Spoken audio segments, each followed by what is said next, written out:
Evangelho de João, capítulo 4.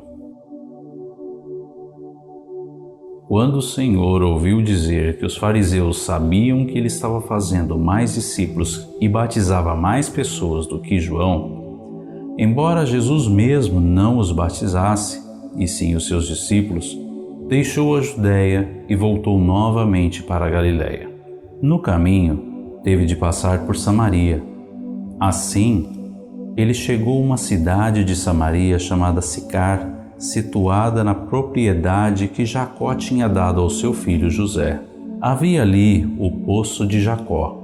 Era mais ou menos meio-dia quando Jesus, cansado da longa caminhada, chegou e sentou-se ao lado do poço. Logo, uma mulher samaritana veio tirar água, e Jesus lhe disse: "Dê-me um pouco de água." Ele estava sozinho naquela hora, porque os discípulos tinham ido à cidade comprar comida. A mulher samaritana ficou surpresa e lhe perguntou: "Como o Senhor, sendo um judeu, pede a mim, uma samaritana, água para beber?" Ela disse isso porque os judeus não se dão com os samaritanos. Jesus respondeu: "Se ao menos soubesse o presente maravilhoso que Deus tem para você e quem está lhe pedindo água, você lhe pediria e ele lhe daria a água da vida. Mas o Senhor não tem como tirar água," disse ela, "e este é um poço muito fundo. De onde tiraria essa água viva? Além do mais, o Senhor é mais importante do que o nosso antepassado Jacó? Como pode oferecer uma água melhor do que esta que ele, seus filhos e seu gado beberam à vontade?" Jesus respondeu: "As pessoas voltam logo a ter sede depois de beber esta água, mas quem beber da água que eu dou nunca mais terá sede, porque a água que eu dou se tornará dentro de todos uma fonte a jorrar para a vida eterna." "Por favor, Senhor," disse a mulher, "dê-me essa água.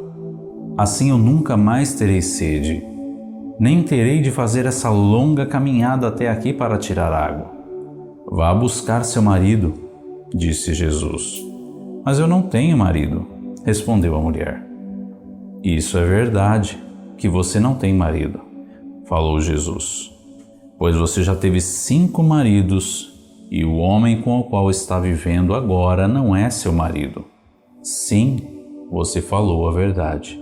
"Senhor," disse a mulher, "percebo que o Senhor é o profeta. Mas me diga uma coisa, por que vocês, os judeus, insistem em que Jerusalém é o único lugar de adoração, enquanto nós, os samaritanos, dizemos que é aqui neste monte, onde os nossos antepassados adoraram?" Jesus respondeu: "Creia em mim, mulher. Está chegando a hora quando não nos preocuparemos mais em adorar o Pai, nem neste monte, nem em Jerusalém. Mas vocês, os samaritanos, sabem muito pouco a respeito dele. Nós adoramos o que conhecemos, pois a salvação vem dos judeus. Mas virá o tempo, e de fato já chegou, em que os verdadeiros adoradores adorarão o Pai em espírito e em verdade. Pois são esses adoradores que o Pai procura, porque Deus é espírito, e é preciso que seus adoradores o adorem em espírito e em verdade." A mulher disse: "Eu sei que o Messias virá, aquele que se chama Cristo, e quando ele vier, explicará tudo para nós."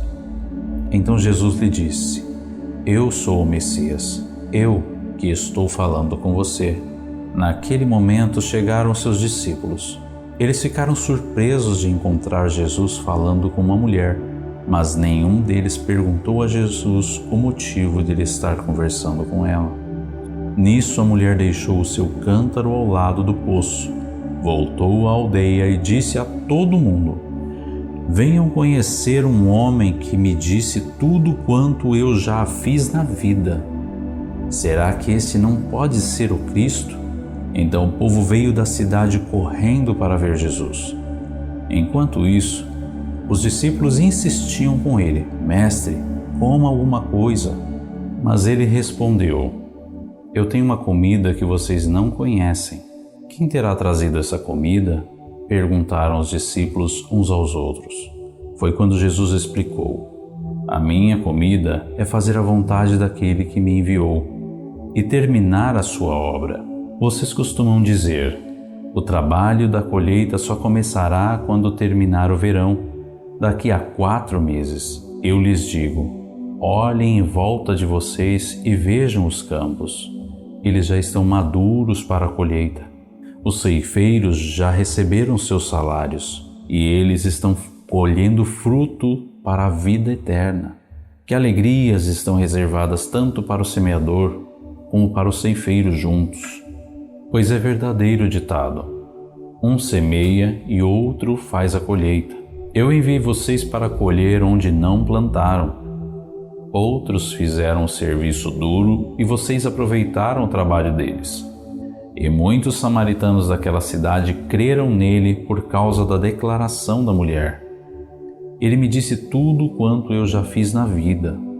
Quando saíram para ver Jesus junto ao poço, os samaritanos rogaram-lhe que ficasse com eles, e ele ficou 2 dias.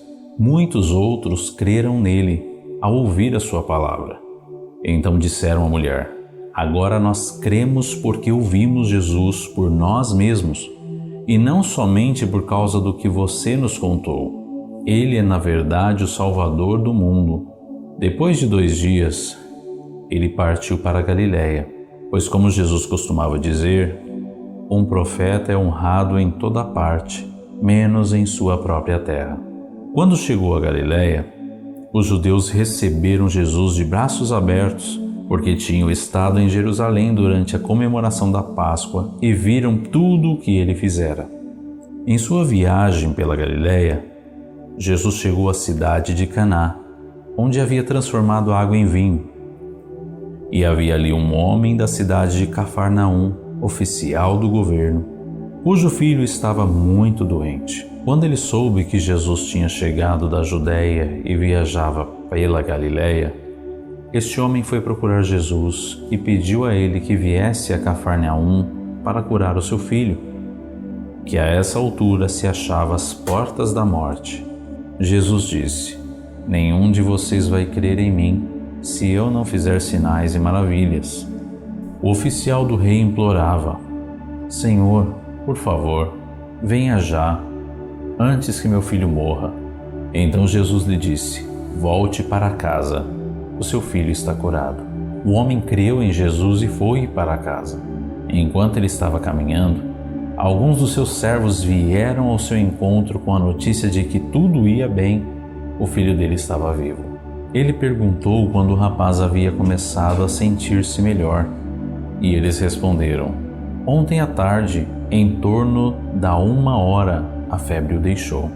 Então o pai percebeu que aquele era o momento exato em que Jesus havia dito: o seu filho está curado. E o oficial, juntamente com toda a sua família, creu em Jesus.